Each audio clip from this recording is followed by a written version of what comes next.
Con la ingeniera Carolina Cose, ministra de Industria y Energía y precandidata por el Frente Amplio. ¿Cómo le va, ministra? Un placer. ¿Cómo anda? Bienvenida. Bienvenida. Bien, muy bien. Tanto tiempo. Bueno, un gusto estar acá. Un placer. Bueno, mire, íbamos a hacer también la idea, un repaso sobre lo que ha sido su trayectoria, ¿verdad? En esto de la política, ahora que se habla tanto del papel de la mujer y del rol de la mujer en la política, permanentemente se está hablando de que las fórmulas deben ser mixtas, etcétera, etcétera, etcétera. Pero es interesante también preguntarle sus inicios en su carrera política, Cose. ¿Cómo fue que arrancó en esto de la política, siendo su madre, si no me equivoco, profesora de historia y su padre actor, reconocido actor? Y director. Y director. Sí. Ya elegir la carrera de ingeniería en su época también debe haber sido todo un desafío, ¿no? Sí, sí. Fue, la verdad que en mi hogar fue un hogar de clase media más bien baja. Me crié en el límite entre Villa Española y la Curva de Maroñas, atrás de la Funza. Fui a escuela pública, al liceo público, a la facultad. Y la verdad que durante el liceo me gustaban me gustaba geografía, me gustaba historia, me gustaba literatura, me encantaba matemáticas. Y fui eligiendo, siempre muy apoyada por mi familia, que me decía que podía elegir lo que quería, hasta último momento. Me anoté en sexto de arquitectura y el día antes me fijé cuál era el programa de enseñanza de matemática en sexto de arquitectura y vi que había una matemática. Y en el sexto de ingeniería había 3 matemáticas. Y me vino una desesperación y le pedí a mi madre que por favor hablara al liceo para que me cambiaran a sexto de ingeniería. Y bueno, y no me arrepentí. No habría muchos pidiendo ese pase tampoco, No, capaz que... No sé. Deme más matemáticas. Bueno, su madre se sorprendió, ¿no? De su facilidad con las matemáticas, ¿no? Más o menos, más o menos. Sí, de formas diferentes de estudiar. Por ejemplo, mi madre había estudiado muchísimo durante preparatorios, en la facultad y eso, y tenían, los que estudian letras específicamente, necesitan una cierta cantidad de horas, que los que estudiamos ciencia también precisamos muchas horas, pero son formas capaz que distintas de aproximación. Entonces, la primera vez que empecé a salvar con la máxima nota física y química, ahí mi madre se sorprendió, porque por ejemplo yo no me levantaba a las 4 de la mañana a estudiar. Pero no quería decir que no me concentrara. Después, cuando uno va profundizando, precisa muchas horas, ¿no? ¿Y Bueno, la militancia? Perdón. Claro, no, bueno, íbamos precisamente por el mismo camino, precisamente cuando llega la militancia, imagino en tiempos estudiantiles, Sí. a la vida de Carolina Cose. Bueno, siempre, como casi todas las familias del Uruguay, la política estuvo en mi hogar. Mi abuelo era comunista en Cerro Largo en los años 50, falleció cuando yo tenía 5 años, pero la impronta de él siempre formó parte, digamos, del imaginario de la familia, porque era una persona fuera de serie, muy honesto, muy trabajador, tenía una granja, repartía el resultado de su granja con sus peones. O sea, comunista en la práctica, también. Sí, brutal, brutal. Muy sacrificado, ¿no? Porque estaba solo habrían 2 en Cerro Largo. Imagínate. Y bueno, eso de alguna manera siempre estuvo en mi familia, el compromiso de mi padre con el Frente Amplio, ¿verdad? Y mi familia fue golpeada también por la dictadura. Eso siempre estuvo ahí. Después que tuve a mis 2 nenes, me reintegré a la facultad y reintegré con la generación 83. Yo había dejado facultad, dejé 2 años facultad, y había dejado una facultad llena de miedo. Te parabas a conversar con 2 compañeros más, que es usual entre estudiantes para hacer charlar, y venía alguien a decirnos qué estábamos haciendo. Era como una cosa dura, ¿no? Muy dura. Cuando volví con la generación 83 me encontré una generación que estaba peleando, ¿no? ¿No estaba el ingeniero Martínez en esa generación también? No. ¿No? No, él es el más grande. Y bueno, me reintegré a esa generación, que fue la que generó la marcha del estudiante, la que acompañó al 1 de mayo, la que gestó la FEU-ACEP. Claro, de militancia activa. Sí, gremial. Y después me integré a la Juventud Comunista, después me fui. Bueno, y después hijos, trabajo y demás. Y volviendo a lo más reciente, ¿no? Bueno, la presidencia de ANCAP durante el periodo de Mujica, después... Antel, en el periodo de Mujica, en el 2015, bueno, como ministra de Industria y ahora como precandidata. Es una nueva instancia, sin duda, en su trayectoria política la que se abre de ahora en adelante. ¿Qué expectativas tiene al respecto? Más que expectativas, yo lo que siento es un compromiso de generar cosas, un compromiso de hacer realidad lo que me parece que es el Uruguay que todos queremos y que creo que los gobiernos del Frente Amplio han contribuido mucho a construirlo. Han solucionado muchas cosas y han generado infraestructura para enfrentar cambios más profundos, ¿verdad? Disrupciones, estar a la altura de las disrupciones que están sucediendo en el mundo. Así que más que una expectativa, yo lo que hago es tratar de ejercer ese compromiso todos los días en la realidad. Eso es militar. También hablando de militancia, en recientes encuentros con las bases, también el tema, digamos, de la autocrítica, de mirar hacia adentro, ha estado muy presente en las declaraciones de Fernando Isabela, de OPP y de otros candidatos que dicen, bueno, está bien, capaz que faltó consolidar un relato de apoyo a los cambios. ¿Qué cosas siente que están en el debe a nivel de gobierno para un eventual cuarto gobierno? Yo soy ingeniera y los ingenieros nos formamos para resolver problemas y para encarar cosas nuevas, resolver un problema que nunca se te pasó por delante o resolver situaciones nuevas. Entonces, para poder enfrentar ese tipo de cosas, uno tiene que tener una cierta, ¿cómo decirlo?, una cierta carga positiva. Entonces yo tiendo a ver el vaso siempre medio lleno y me preocupo por cómo hago por llenarlo del todo, digamos. Entonces yo creo que ese asunto de la autocrítica está muy bien, me parece bien, siempre hay que ser reflexivo, pero es tan importante lo que nos une como Frente Amplistas, es tan importante el proyecto que hay que llevar adelante, que yo creo que eso hay que irlo procesando mientras vamos construyendo. No es que en la vida y en la realidad se hace una cosa primero y una cosa después. Es muy difícil hacer un proyecto tan secuencial, tan paso a paso. Hay que ir haciendo más o menos todo al mismo tiempo. Claro, pero también porque si no, si vos te centrás solo en la autocrítica, corres el riesgo de generarte una red de disgusto que te va a empañar ver toda la realidad.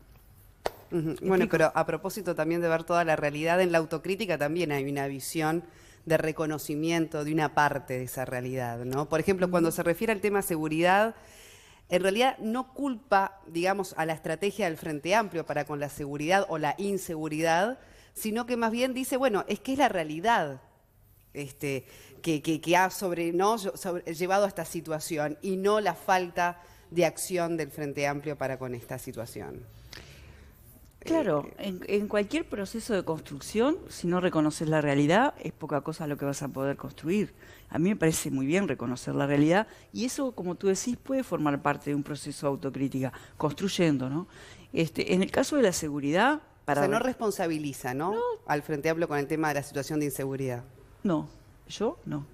En absoluto, creo que el Frente Amplio ha tenido una conducta muy responsable con el tema de la seguridad y que el tema de la seguridad se ha complejizado en el mundo y también en Uruguay en niveles que no conocíamos, porque la realidad cambió, porque hay otros fenómenos y hay que responder a esos cambios con cambios de estrategia integradora.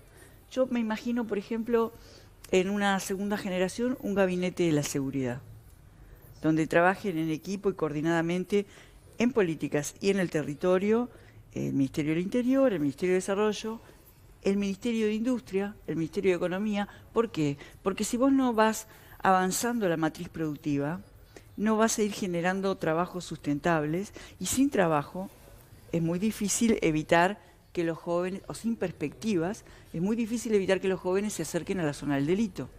Entonces, me imagino un gabinete de ese estilo. Ingeniera, supongamos que no gana la interna del Frente Amplio. ¿Está dispuesta a sumar al partido desde donde el partido se lo proponga? Sí, claro. No me planteo esas cosas. O sea que integraría una fórmula. No me lo planteo como una opción porque en realidad es un proceso que lleva el Frente Amplio, del cual yo formo parte. Yo voy a ser parte de ese proceso, que es un proceso colectivo, democrático, transparente, y voy a acatar lo que el Frente Amplio defina. Lo que es importante en este proceso es que mis compañeras y mis compañeros razonen independientemente de la persona. Yo no quiero ser un obstáculo en los razonamientos. Acá lo importante es el futuro del país, el proyecto del futuro y cómo lo va a desplegar el Frente Amplio. Y más allá de los apoyos a los distintos precandidatos, en ese reparto, ¿no? Y también, bueno, ver qué va a hacer un poco el MPP también con el apoyo explícito a una precandidatura. ¿Qué la llevó a usted a tomar esa decisión concretamente, ¿no? Más allá de que usted se pone al servicio de la decisión del plenario y del Frente Amplio, de cuál va a ser su rol luego en el proceso electoral. Muchas cosas.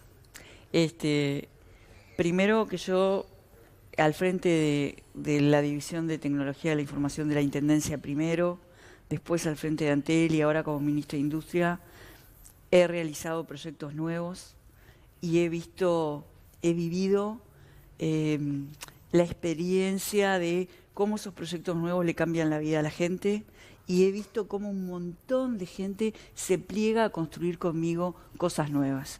Lo más conocido es el proyecto de fibra al hogar, por ejemplo, en Antel, pero la enorme cantidad de proyectos nuevos, de cosas nuevas para el país que hicimos en Antel, que estamos haciendo en el Ministerio de Industria, lo cual me afianza en el sentimiento, en la convicción, diría, de la enorme oportunidad que tiene Uruguay para seguir cambiando ahora ya distinto, gracias a una acumulación de cuestiones positivas que hizo el Frente Amplio. Si no, no podríamos estarnos planteando cuestiones distintas. Si no hubiéramos cambiado la matriz energética, no podríamos estar pensando, por ejemplo, en el transporte eléctrico. Por ejemplo. Si no hubiéramos construido el cable submarino de fibra entre Uruguay y Estados Unidos, no podríamos estar ahora llevando trabajo de tecnología de la información al interior, que estamos haciendo eso. Entonces, ese es un primer factor que para mí es el fundamental. El segundo es el apoyo de gente a la que yo respeto mucho y, digamos, en mi práctica cotidiana lo que es mi relación con la gente, que he empezado a ser consciente de que es algo importante en términos de volumen, en términos de calidad también. Entonces, es un compromiso que asumí. Hay que, por ejemplo, en plena precandidatura, pero también al mismo tiempo desempeñando la tarea de ministra, a veces que dar anuncios que a la opinión pública pueden, bueno, moverle emocionalmente. Y uno puede ser, por ejemplo, el que refiere a combustibles, concretamente al precio de la nafta. ¿Qué se espera para los próximos meses? Mirá, lo estamos monitoreando día a día y voy a explicar por qué. Nosotros hemos tenido un compromiso con la transparencia muy grande y ANCAP cada 6 meses informa cómo vienen sus resultados. Y también hemos publicado en la página web de ANCAP unas tablas que si tú entras por el tipo de cambio y por el precio del barril, llegás a cuánto es el precio del combustible, de manera transparente. Y los precios que figuran ahí de tipo de cambio y precio de barril es el promedio en el año, ¿no? No es el precio del momento del barril. Y hoy nos encontramos en que el barril actualmente está a 80 y que nosotros, si eso lo llevamos a promedio en el año, nos da 73,4 y el precio que tienen hoy los combustibles está con un promedio de 74,5, algo así. O sea que todavía estamos ahí. O sea, ahora está equiparado. En una época el barril estaba más bajo, pero el precio sí pero estaba me explico que separado. tenemos que mirarlo. Estamos para ahora en zona de atención. No quiere decir que el precio del barril sea 80 ahora y si yo entro a la tabla me da mayor que el precio actual. Eso va a ser así porque es el promedio. Lo mismo pasa con el tipo de cambio. Si hoy tomamos el tipo de cambio hoy y lo que nosotros estimamos que va a suceder a fin de año, nos da un promedio que está a medio punto del promedio que teníamos calculado. Entonces, para nosotros, para el Ministerio de Industria, es un momento de atención todavía no de una definición. Esto lo estamos trabajando en equipo. Ahora, en equipo José, más allá del petróleo, del dólar, que bueno, uno a la gente obviamente se lo puede explicar de forma científica, los números, pero la realidad es que consideramos que tenemos el combustible más caro y que poco se ha hecho realmente para poder revertir esa situación. Algunos candidatos de otros partidos hablan de que van a bajar necesariamente el costo de los combustibles para que el sector productivo realmente pueda salir adelante en una situación muy crítica que están atravesando. Concretamente, más allá de la formalidad del petróleo y del dólar que va variando y nuestro combustible sigue siendo el más alto, ¿realmente se podría a futuro pensar en alguna alternativa para que esto cambie? Pero nosotros no dejamos de pensar en eso todo el tiempo. El tema no es tan fácil el planteo de, bueno, el tipo de cambio de combustible y petróleo tiene un precio, pero vamos a hablar de bajar Pero los eso ha combustibles variado igual. a lo largo de la historia y el precio de los combustibles sigue siendo el de los más altos de la región. Bueno, no sé En cómo ha distintas variado a lo largo de la circunstancias. historia. Desde el 2015 a la fecha, y en particular desde que está el nuevo directorio de ANCAP, tenemos una transparencia que no hay ningún misterio, digamos. Los números son los que están y no se puede inventar, digamos. Ahora, estrategias para bajar los combustibles, hemos pensado varias. Hemos tenido, por ejemplo, el compromiso de no subimos el gasoil. Lo que pasa es que hay que ver toda la película. Uno no puede irresponsablemente llevar adelante una medida que es la que uno desearía sin mirar todo lo que pasa en el resto del país, ¿verdad?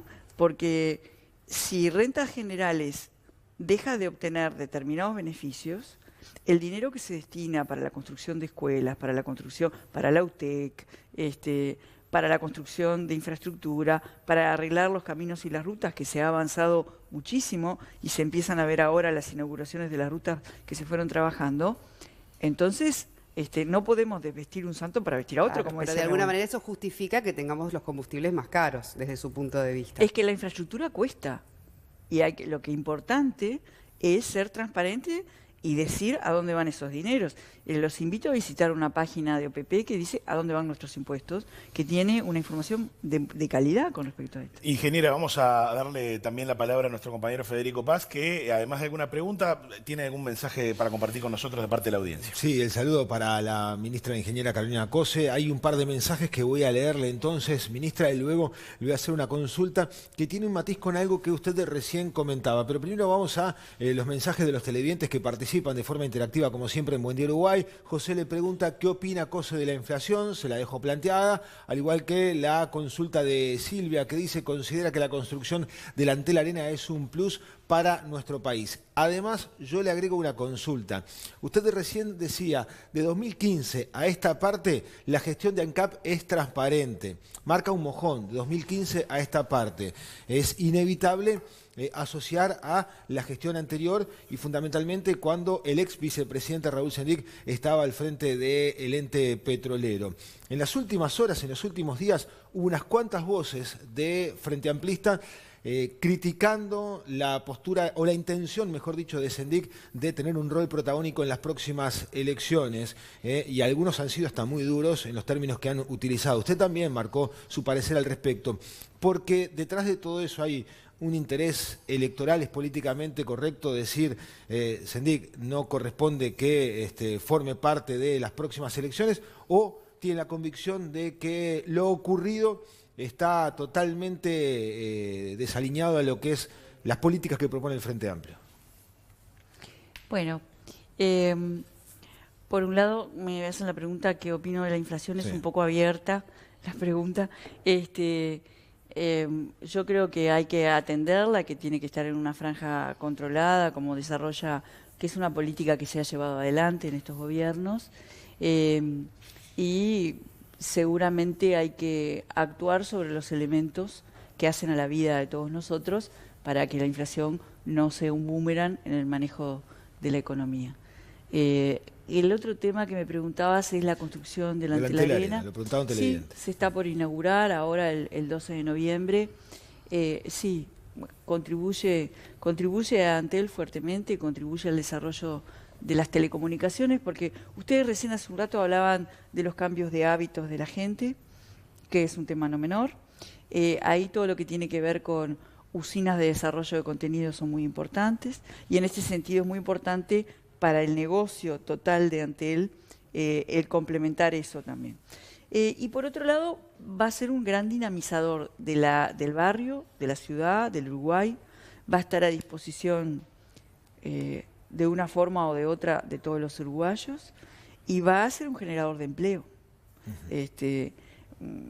Yo la verdad que todo lo que va a aportar es positivo, ¿verdad? Con respecto al último punto que tú planteás, yo creo que la honestidad es el principal valor en la conducta humana, es uno de los principales valores. Y en ese sentido, yo cuando hago una declaración, la verdad que no cuido ser políticamente correcta, porque la honestidad es lo que yo tengo, ¿verdad? Entonces, sí trato de ser no destructiva, porque entiendo que es bueno construir. Y lo que yo expresé con respecto al compañero, lo invité a un proceso de reflexión y que dejara que decantara el tiempo y que aportara a la unidad del Frente Amplio con una actitud, lo expresé abiertamente, porque es lo que pienso. Pero en base a esa honestidad que usted recién decía y que... A la mía. Por eso, a su honestidad, Sí. Le consulto específicamente, ¿puede ser un problema desde el punto de vista político-electoral para el Frente Amplio la presencia de Sendik? La presencia, no está bueno decir eso, porque no está bueno que la presencia de ningún compañero sea destructiva, ¿verdad? O que sea dañino. Yo no creo que la gente... Yo creo que todo el mundo tiene derecho a equivocarse y a cambiar. Y bueno, hay que demostrarlo andando. Y el Frente Amplio tiene que conducir a ese cambio y a darle un marco a las personas para que puedan cambiar. La gente tiene derecho a equivocarse y tiene derecho a cambiar. Pero en ese derecho a equivocarse, ¿no cree que también como partido, bueno, hay que pagar muchas veces esos errores? Hay que corregirlos, y el Frente Amplio lo hizo. Los corrigió como Frente Amplio y salió fortalecido de esa situación dolorosa. ¿Y hay que pronunciarse categóricamente frente a esa situación? Por Sí. ejemplo, a efectos de lo que será el plenario de diciembre. Ojalá que no. Ojalá que no. Ojalá que no sea necesario. Por eso es que yo le digo este mensaje al compañero, que reflexione, que deje pasar el tiempo, que se aleje. Eso estoy. Ojalá que no, porque no sería bueno para el Frente Amplio. Y por eso hablo de contribuir a nuestra unidad, que nuestra unidad no es un tema electoral. La unidad del Frente Amplio no es para ganar unas elecciones, es para construir el proyecto, es para seguir andando, es por el Uruguay. ¿Le preocupa o mira desde ya con atención el escenario de la región, donde están apareciendo candidaturas algo más radicales y gobiernos cuyo tono están lejos del tono progresista de las últimas décadas? Yo como integrante de este gobierno tengo que ser muy cuidadosa con este tipo de expresiones. Voy a contestarte otra pregunta, como si me hubieras hecho otra pregunta. ¿Me dejas? A ver, voy a ver, depende a ver qué a ver. pregunta hice. A ver qué pregunta hice. No me parece que sea saludable para la democracia de ningún país la polarización, ¿verdad? Porque nos divide. Y yo creo que los pueblos, las naciones, tenemos que encontrar caminos que tenemos que recorrer todos juntos. No nos vamos a mudar de un país. Entonces tenemos que recorrer esos caminos juntos, lo cual no quiere decir que estemos todos de acuerdo en todo, pero la democracia es un valor fundamental que todos tenemos que vigilar, respetar, construir. Entonces, en ese marco, lo que sea polarizar, yo trato de evitarlo. Si alguien me trata de enfrentar a un tema polarizante de la sociedad, yo siempre voy a tratar de encontrar el camino de encuentro, ¿verdad? Usted se Igual la contestó, ¿eh? ¿La contesté? Sí, igual la contestó. Usted se dice feminista, ¿verdad? Sí. ¿Y qué ha sentido usted durante toda su trayectoria política por su condición de mujer? ¿Que el camino ha sido el mismo? ¿Que el camino ha sido más difícil? ¿Qué opina también de la cuota, ¿no?, de la mujer en la política como mecanismo? ¿Y qué cree que aporta, en todo caso, lo femenino al mundo de la política?